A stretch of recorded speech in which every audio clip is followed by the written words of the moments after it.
Ga jerin waɗansu abubuwa da namiji yake tsammanin cewa aibuka ne a tattare da shi, wanda a haƙiƙanin gaskiyar lamari sukan zamo abun soyuwa a gurin ya mace.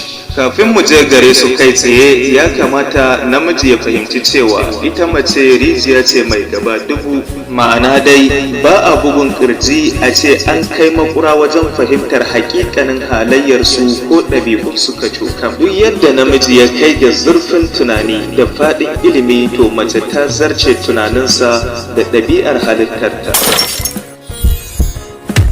A yayin da namiji ya yi kuri da cewa ya gama fahimtar komai a game da ya mace, to hakika za mu iya cewa da shi yana kan gurguwar fahimta.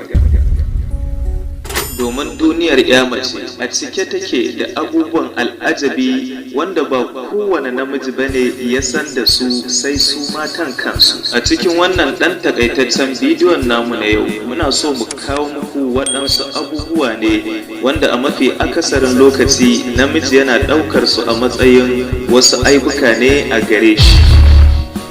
Amma kuma ita ya mace ta ɓangaranta ba ta ɗauke su waɗansu abubuwa ba ma sai abun burgewa.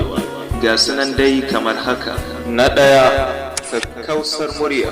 I love you, sweetie. Idan aka ce kakkausar murya, ma'ana fashewar murya ko babbar murya irin ta maza. Wasu da dama suna tunanin mace ba ta son ta ji katuwar murya wacce ta fashe.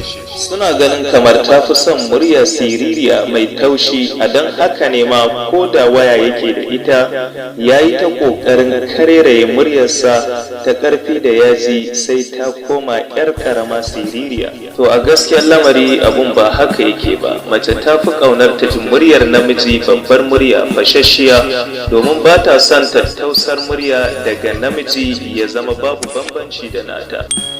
Na biyu, akwai abin da ake kira da gwanjin ciki. Gwanjin ciki an fi samunsa a gurin mutanen da suke atisayen motsa jiki na gina gangar jiki. Wasu daga cikin mazajen da suke da irin wannan halitta ta gwanjin ciki suna tunanin cewa ko wani aibi ne a gare su da mata ba sa son shi, wanda hakikanin lamari al'amarin ba haka yake ba. Mace ta fi son mutum mai irin wannan halittar akan wanda yake dimbi ne da shi. Na uku, akwai alamun rauni da suka warke ko kuma mu ce tabo.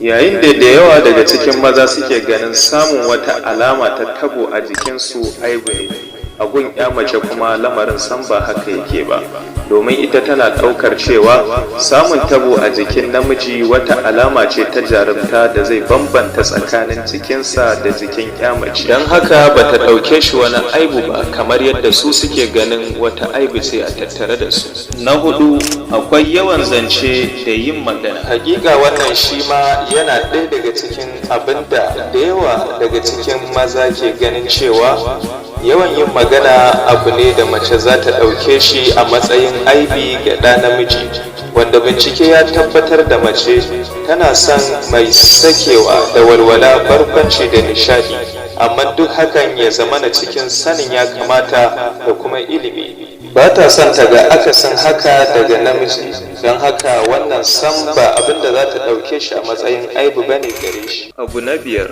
sabawa wasu daga cikin ra'ayi. Da yawa daga cikin maza na ganin cewa sabawa mace cikin wani ra'ayinta al'amari ne da zai iya zama aibi a gare shi. To dan uwa, ka sani cewa mace za ta so ma ka saba mata cikin waɗansu ra'ayin nata, amma ba ka zamo mata a koda yaushe kamar raƙumi da akala ba. Abu na shida, zubar da hawaye akan mace. Ita dai zubar da hawayen namiji a kan mace wata alama ce da ke nuni a kan ƙauna da tausasawa gare ta, amma fa kuma ba ta son ta ga zubar da hawayensa a kan wani abu kuma na daban, domin hakan yana nuna rauninsa da ragwantarsa.